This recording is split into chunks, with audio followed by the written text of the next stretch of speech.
this is Minu at AngloLink. This is the 7th video in our series Learn the Tenses and the second video about future tenses. In the first video we looked at the differences between will and going to, and in this video we're going to look at the use of the present continuous tense, that's I'm doing, for a future action and contrast it with going to. By watching these two videos, you will have a good understanding of the three main forms that are used in English to speak about future actions. So, when you're ready, let's begin. Right, let's start and contrast going to future with present continuous with a future time marker. First of all, just a brief reminder of the formulation of the two forms. Going to future, I'm going to do it, you're going to do it, he's going to do it, etc. And present continuous, but this time including a future time marker, I'm doing it tomorrow, you're doing it tomorrow, he's doing it tomorrow, etc. Okay, let's move on to usage now. Let's start with the second usage of the going to future that we looked at in the previous video. As you remember, the second usage was talking about a decision or a plan made before the time of speaking. Let's look at some examples. My friend wants to see the town, and I've decided to show her around. I'm going to show her around. She has decided to study at college. She's going to study psychology. He is planning to seek legal advice. He's made a decision. He's going to see his lawyer sometime next week. They want to discuss the matter. So they've decided to have a meeting. They're going to meet soon. Notice they are all personal decisions or plans before the time of speaking.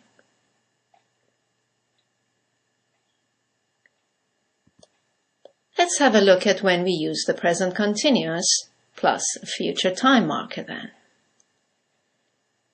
We use this formulation when it's not just your personal plan or decision, but an arrangement or an appointment.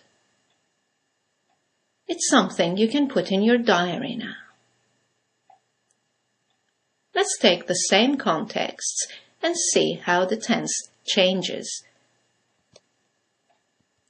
So, this time you've made an appointment with your friend to show her around the town. To indicate this, you use the present continuous and say when this is happening in the future. I'm showing her around this afternoon. In the second example, she has now registered at college. It's like an appointment, an arrangement. So we switch to the present continuous. She is studying psychology next year. Let's look at the third example.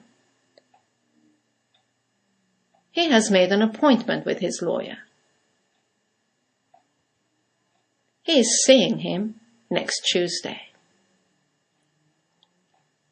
And the fourth example, they have now scheduled a meeting. It's arranged, it's fixed. They're meeting at 1 o'clock tomorrow. So notice how appointments and arrangements have been made and are now fixed in the future. Let's look at the two tenses together and compare. So, going to, for plans and decisions, usually personal, before the time of speaking, and present continuous, including a future time marker for appointments and arrangements. I'm going to show her around the town. It's my plan, my decision. I'm showing her around the town this afternoon. I have an appointment with her. She is going to study psychology. That's her decision. She is studying psychology at college next year. She is not registered for it. He is going to see his lawyer next week. That's what he's planning. He's meeting his lawyer on Tuesday. He has an appointment with him now.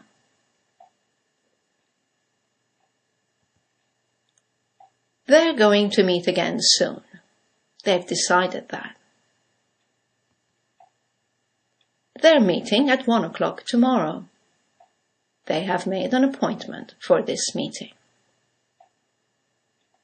Right, in a dialogue, you want to ask your question with either form. You can ask about their personal plans or about their arrangements. And they can choose the form that best fits their answer. They will tell you whether it's just a plan or an arrangement. So you can say, "What are you going to do tomorrow?" Or, "What are you doing tomorrow?" If they have an arrangement, they can answer with the present continuous. For example, "I'm visiting my parents." Or, "I'm playing tennis with a colleague." If they only have personal plans or decisions, they will answer with the going to form.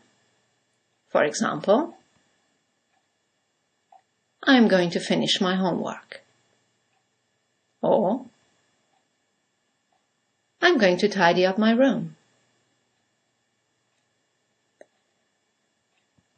Note that it's best to avoid saying "What will you do tomorrow?" unless you follow it with an if. What will you do tomorrow if you finish your work early? There's one more point to mention to you. That's about timetables. If your arrangement involves an external timetable, then you need to use the present simple to speak about it. Let's look at some examples. For example, what are you doing tomorrow, next week, etc.? Let's say someone says, "I'm flying to Geneva." And there's a timetable, there's a flight timetable. He or she will have to say, "My flight leaves at 11 a.m. We're going to a concert next Saturday.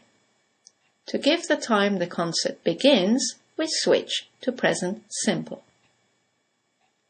The concert begins at 8 p.m. Let's look at another arrangement. She's watching a movie with us this evening.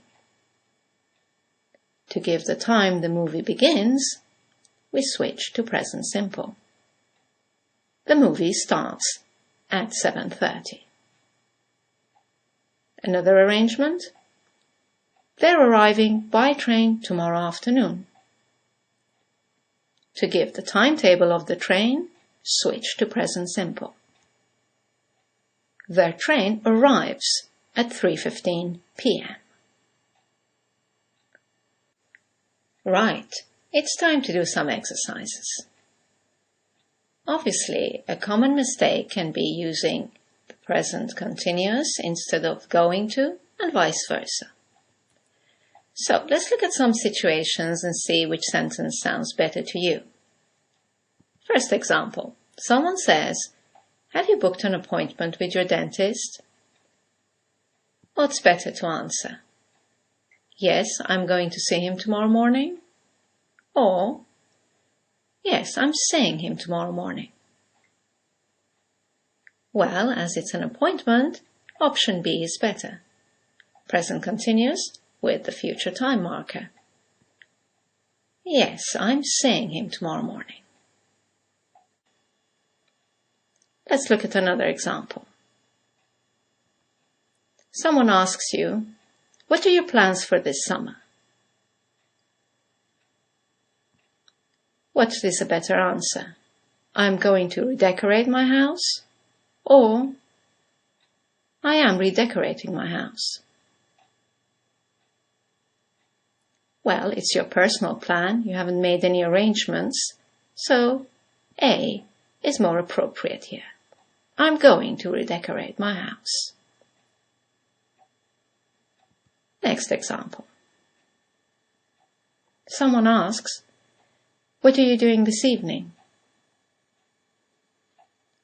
Would you say, I'm going to have dinner with Jane? Or, I'm having dinner with Jane? B sounds better, because it's an appointment with Jane. She knows about it. And our last example. Is the light broken? What's the most appropriate answer here? Yes, the electrician is going to come tomorrow to fix it.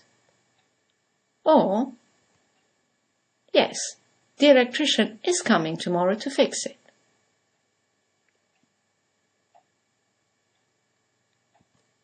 B definitely sounds better, because you have an appointment with the electrician. He's told you he's coming. Okay, let's finish our review of the future tenses by looking at this table that summarizes the uses of will, going to, and be doing. Will, for a decision at the time of speaking. Going to, for a decision before the time of speaking. And be doing, for an arrangement or an appointment. And will, for uncertainty, with expressions like I think, maybe, probably, and going to for certainty, with expressions like I'm sure, I'm certain, definitely. Please remember that these are guidelines for you to be able to choose the most appropriate form in each situation. Of course, sometimes both forms work equally well. But really, only a native speaker would know that instinctively. As a non-native speaker, it is useful to follow these guidelines that allow you to be really confident in choosing the future forms. Well, I hope you've enjoyed this video about future tenses and the previous one. As you know, what you need to do next is to go on our website, anglolink.com, read the explanations again, and do the exercises to reinforce all these points. And I'd just like to say thank you for watching, and see you in the next video. Bye now.